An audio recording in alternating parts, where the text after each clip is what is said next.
നമസ്കാരം. ഞാൻ സാജൻ പാമ്പാടി.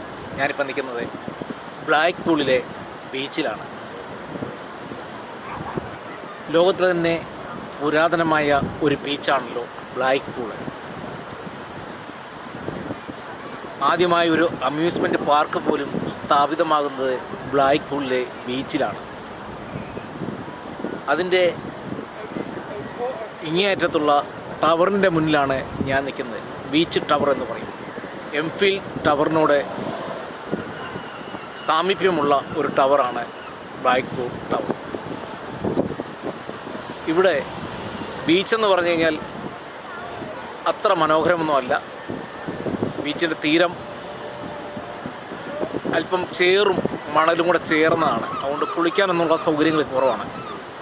പക്ഷേ ഇവിടുത്തെ റോഡിൻ്റെ അല്ലെങ്കിൽ ഇവിടുത്തെ നടപ്പാതകളും തിട്ടകളും ഒക്കെ വൃത്തിയായി സൂക്ഷിക്കുവാനായിട്ട് ഇവിടുത്തെ ഗവൺമെൻറ് തയ്യാറായി. സൈക്കിളിന് വേണ്ടി പ്രത്യേക പാതയും ഇരിക്കാനുള്ള സൗകര്യങ്ങളും ഒക്കെ ഒരുക്കിയിട്ടുണ്ട്. അതൊന്ന് കാണാം.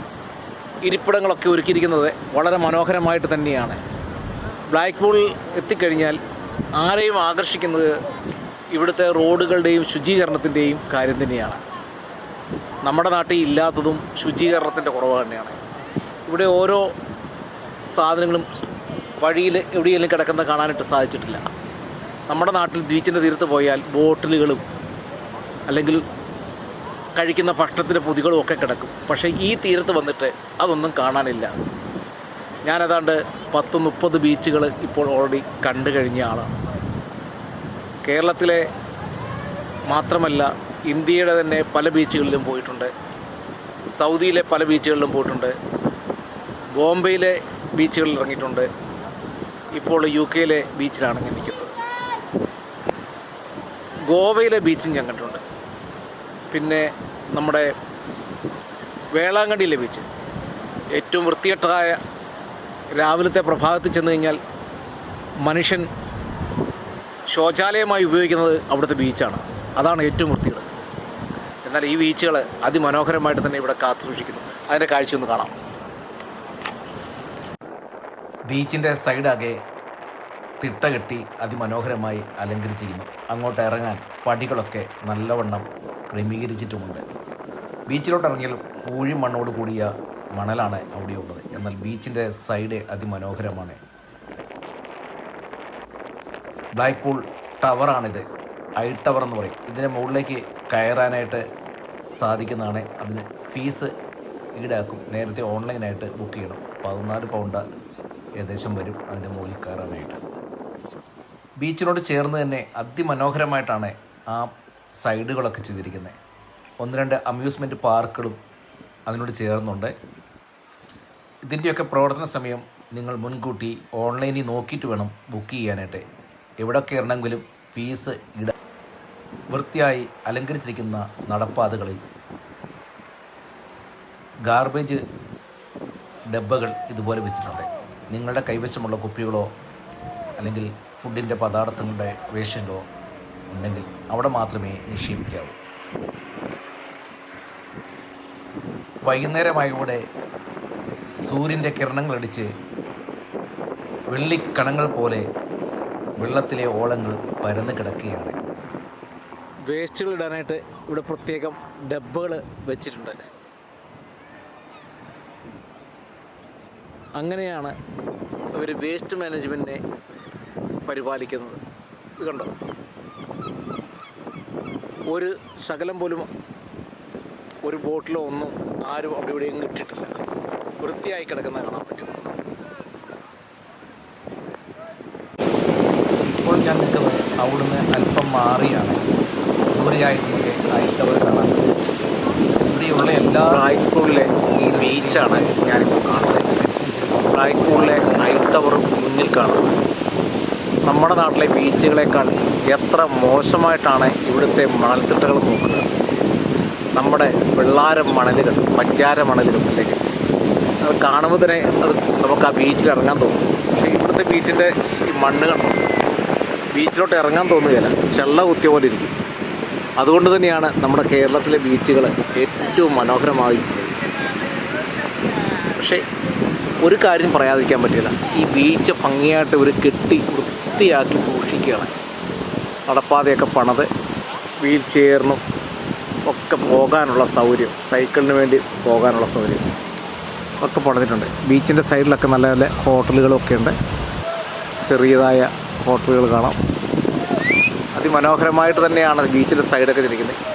പക്ഷേ ബീച്ചിൻ്റെ അകത്ത് ഇറങ്ങാൻ നമുക്ക് സാധിക്കത്തില്ല. ഇറങ്ങുന്നവരുണ്ട് കേട്ടോ. നമ്മുടെ ആൾക്കാർ ഇത് കണ്ടിട്ടുള്ളവർക്ക് പ്രയാസമാണ്.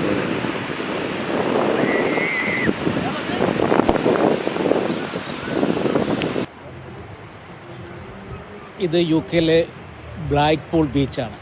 എന്തുകൊണ്ടാണ് നമ്മുടെ ബീച്ചുകൾ, അതായത് കേരളത്തിലെ ബീച്ചുകൾ മനോഹരമാക്കുന്നതെന്ന് ഈ ദൃശ്യം തന്നെ പറയും. കണ്ടോ, ഇവിടുത്തെ മണൽത്തിട്ടയും നമ്മുടെ കേരളത്തെ പഞ്ചാരമണലും കരിമണലും ഒക്കെ ചേർന്ന ആ മണലും ഇവിടുത്തെ മണ്ണും തമ്മിലുള്ള വ്യത്യാസം നോക്കുക. കാര്യം ഇവരെ ഭംഗിയായിട്ട് കെട്ടി വൃത്തിയാക്കി സൂക്ഷിക്കുന്നുണ്ട്. എങ്കിലും ബീച്ചുകളുടെ സൗന്ദര്യം ആസ്വദിക്കണമെങ്കിൽ കേരളത്തിൽ തന്നെ വരണം. പ്രത്യേകിച്ച് നമ്മുടെ കോവളത്തെ ബീച്ചും ആലപ്പുഴയിലെ ബീച്ചും ഒക്കെ എത്ര മനോഹരമാണ്. ബീച്ചുകളുടെ സൗന്ദര്യത്തിൽ കേരളം തന്നെ ഒന്നാമതെന്ന് പറയാം. ഇപ്പോൾ ഞാൻ പ്ലഷർ ബീച്ചിൻ്റെ ഇൻസൈഡിലാണുള്ളത്. അവിടുത്തെ വാട്ടർ ഫോറസ്റ്റിൻ്റെ മുന്നിലാണ്. ഇതിൻ്റെ ഉള്ളിലേക്ക് കയറിയാൽ വള്ളത്തിൽ പോകുന്ന ഒരു അനുഭവമാണുണ്ടെങ്കിൽ റെയിൻ ഫോറസ്റ്റ് എന്നറിയപ്പെടുന്ന ഒരു അത്ഭുത കാഴ്ചയാണ് ഒരുക്കുന്നത്. പ്രേതാത്ഭുതങ്ങളും ഇതിനുള്ളതാണ്. നമ്മുടെ കൊച്ചിയിലെ വണ്ടർലായി പോയാൽ കാണുന്ന കുട്ടൂസും മായാവിയിലെയും അതേ ഭാവത്തിൽ ഇവിടെ അവതരിച്ചിരിക്കുന്നത് അങ്ങനെയുള്ള കാഴ്ചകളാണ്. അതിനുശേഷം ഇതിൻ്റെ അകത്ത് തന്നെ ഒരു ഫയർ തീമുണ്ട്. അത് ഷൂട്ട് ചെയ്യാൻ സാധിക്കാത്തതുകൊണ്ട് ഇത് അതിനോട് ചേർന്നുള്ള അമ്യൂസ്മെൻ്റാണ്. പ്ലഷർ ബീച്ചിലെ ഏറ്റവും ഗംഭീരമാക്കുന്ന ചില കാഴ്ചകളാണ് ഇപ്പോൾ ഇതിലെ കാണുന്നത്. തലകുത്തി മറിയുന്ന റൈഡറുകൾ അത്ഭുത കാഴ്ചയൊരുക്കുകയാണ് ഇവിടുത്തെ റൈഡറുകൾ. ഈ റൈഡറുകളൊക്കെ കണ്ടിട്ടാണ് നമ്മുടെ കൊച്ചിയിലെ വണ്ടർലായി ഒക്കെ വന്നത്. ഇന്ന് സൗദി അറേബ്യയിൽ വിവിധ സ്ഥലങ്ങളിൽ ഇതുപോലെയുള്ള അമ്യൂസ്മെൻ്റ് പാർക്കുകൾ വന്നിട്ടുണ്ട്. അവയെ വെച്ച് നോക്കുമ്പോൾ ഈ ബീച്ച് അല്ലെങ്കിൽ ഈ അമ്യൂസ്മെൻ്റ് പാർക്ക് മനോഹരമാണെന്ന് പറയാൻ പറ്റുന്നില്ല. ഞാൻ കണ്ടതിൽ ഏറ്റവും മനോഹരമാക്കുന്നത് ഇപ്പോൾ സൗദിയിലെ അമ്യൂസ്മെൻ്റ് തന്നെയാണ്. കാരണം രാത്രിയോടുകൂടി അവിടെ പ്രവർത്തിക്കുന്ന ആ ലൈറ്റ് സിസ്റ്റവും അവിടുത്തെ ഭംഗിയും അവിടുത്തെ തിരക്കും ഇവിടെ വന്നാൽ കാണാൻ സാധിക്കും. അതുകൊണ്ട് തന്നെ ഈ ബീച്ചിൽ ഇപ്പോൾ അല്ലെങ്കിൽ ഈ അമ്യൂസ്മെൻറ്റ് പാർക്കിൽ ഇപ്പോൾ ആളും കുറവുണ്ട്. ഏറ്റവും ഉയർന്ന നിലവാരം ഉയർത്തുന്ന അമ്യൂസ്മെൻറ്റ് തന്നെ ഇപ്പോൾ സൗദി പണിതുകൊണ്ടിരിക്കുന്നത് ഇന്ത്യയായി. അതുകൂടെ വന്നു കഴിയുമ്പോൾ ഈ റെക്കോർഡൊക്കെ പൊട്ടിപ്പോകും. ഹായ്, ഞാനിപ്പോൾ നിൽക്കുന്നത് ബ്ലാക്ക് പൂളിലാണ്. ലോകത്ത് തന്നെ ആദ്യമായി വലിയൊരു അമ്യൂസ്മെൻറ്റ് പാർക്ക് സ്ഥാപിതമായ സ്ഥലമാണ് ബ്ലാക്ക് പൂൾ. ആ ബ്ലാക്ക് പൂളിൽ നിന്നാണ് ഇന്നത്തെ വീഡിയോ ചെയ്തിരിക്കുന്നത്. ബ്ലാക്ക് പൂൾ പ്രഷർ ബീച്ച് എന്നാണ് ഇതിന് അറിയപ്പെടുന്നത്. കടൽ തീരത്തോട് ചേർന്ന് കിടക്കുന്ന ഈ ബീച്ചിൽ ഏറ്റവും വലിയ റോളർ കോസ്റ്റർ തന്നെ ഇവിടെ പിടിപ്പിച്ചിട്ടുണ്ട്.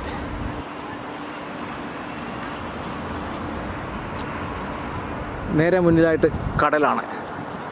നമുക്ക് കടലിലൂടെ കാണാം. ഈ റോഡ് നേരെ പോകുന്നത് റെയിൽവേ സ്റ്റേഷനിലേക്കാണ്. ഏതാണ്ട് 2 കിലോമീറ്റർ കൂടുതലുണ്ട് റെയിൽവേ സ്റ്റേഷനിലേക്ക്.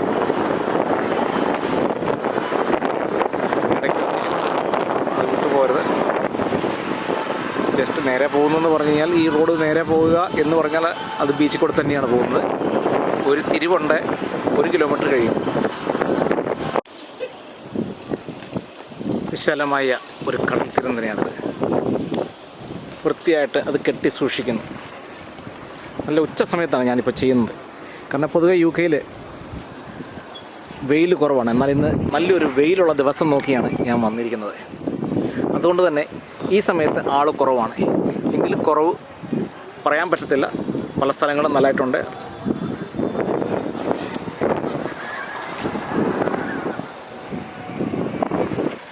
ബ്ലാക്ക് പൂളിൻ്റെ റൈഡിൻ്റെ കാഴ്ചയാണിത്. ലോകത്തിലെ തന്നെ ഏറ്റവും ദൈർഘ്യമേറിയതും വലിയതുമായ ഇതാണ്. ഹൈറ്റ് കൊണ്ടും വലുതാണ് ആ റൈഡ് ആ പോകുന്നത്.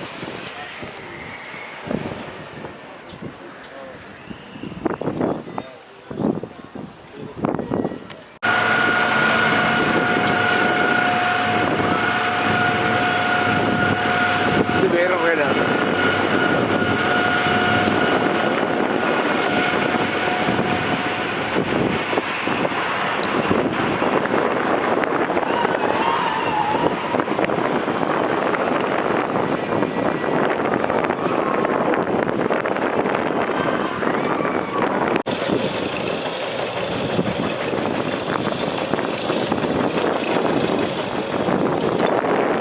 ഹൈറ്റ് കണ്ടോ? എത്രയാണെന്ന് നിങ്ങൾക്ക് പറയാമോ? ആർക്കെങ്കിലും ഇതിൻ്റെ ഹൈറ്റ് പറയാൻ അറിയാമോ?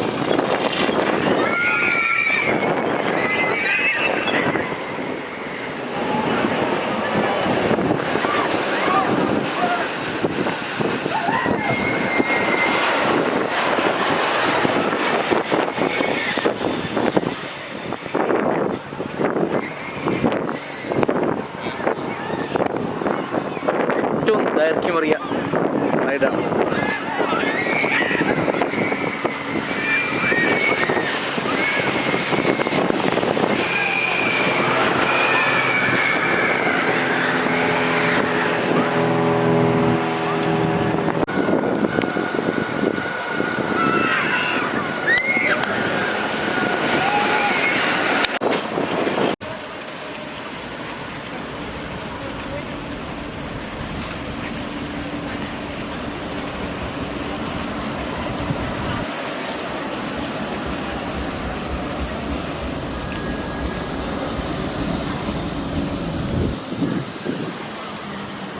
ഈ ട്രാമ്പ് റെയിൽവേ സ്റ്റേഷൻ്റെ മുന്നിൽ കൂടെ വരുന്നതാണ്.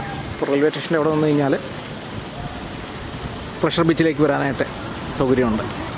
ഇനി നടന്നു വരാൻ താല്പര്യമുള്ളവർക്ക് ഒരു 3 കിലോമീറ്റർ ഈ റോഡ് തന്നെ, നേരെ കാണുന്ന ഈ റോഡ് തന്നെ നടന്നാൽ റെയിൽവേ സ്റ്റേഷനിൽ എത്താൻ പറ്റും.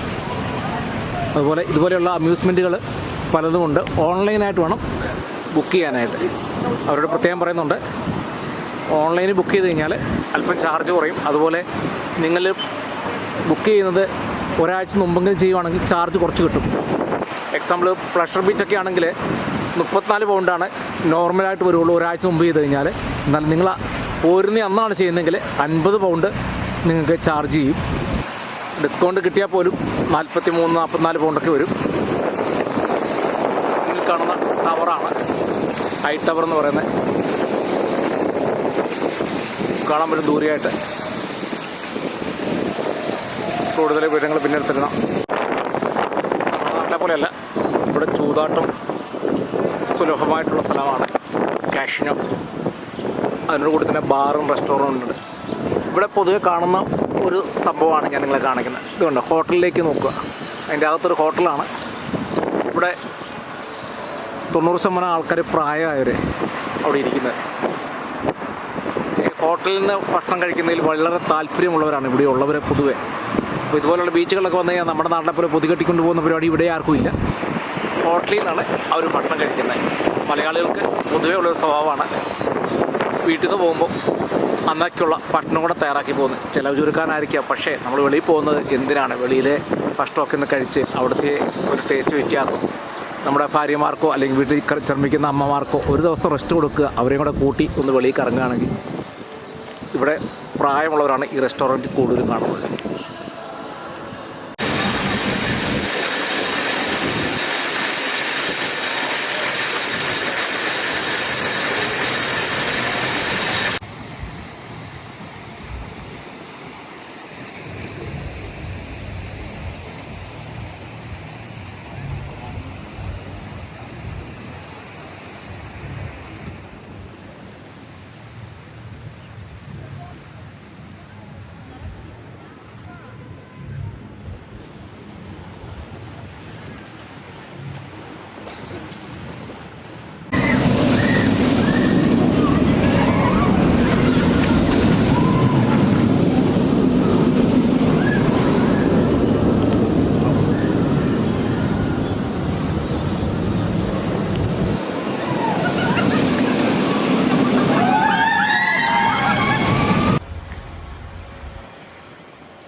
ഈ ട്രെയിൻ കണ്ടോ, നോർത്ത് സ്റ്റേഷൻ്റെയാണ്.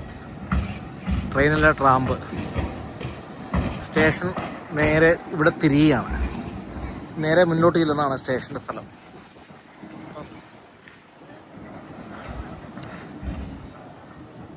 ഈ റോഡ് നേരെ പോകുന്നതാണ് നമ്മുടെ പ്ലഷർ ബീച്ചിലേക്കുള്ള സ്ഥലം. അമ്യൂസ്മെൻ്റൊക്കെ കൂടുതലും അവിടെയാണുള്ളത്. റെയിൽവേ സ്റ്റേഷൻ ഇറങ്ങിയ ഇടത്തോട്ടാണ് പോകുന്നത്. പിന്നവശത്ത് വന്നു കഴിഞ്ഞാൽ മുന്നിക്കൂടെ റോഡ് വന്നപ്പോൾ ഇടത്തോട്ട് നടന്നു കഴിഞ്ഞാൽ 8ാമത് വരെ. പ്ലഷർ ബീച്ചിലെ ചില കാഴ്ചകളാണ് ഞാൻ നിങ്ങളെ ഇപ്പോൾ കാണിക്കുന്നത്. അവിടെയുള്ള റൈഡറുകളും അവിടുത്തെ മുറികൾക്കുള്ളിലുള്ള കാഴ്ചകളും ആണ് കാണിക്കുന്നത്.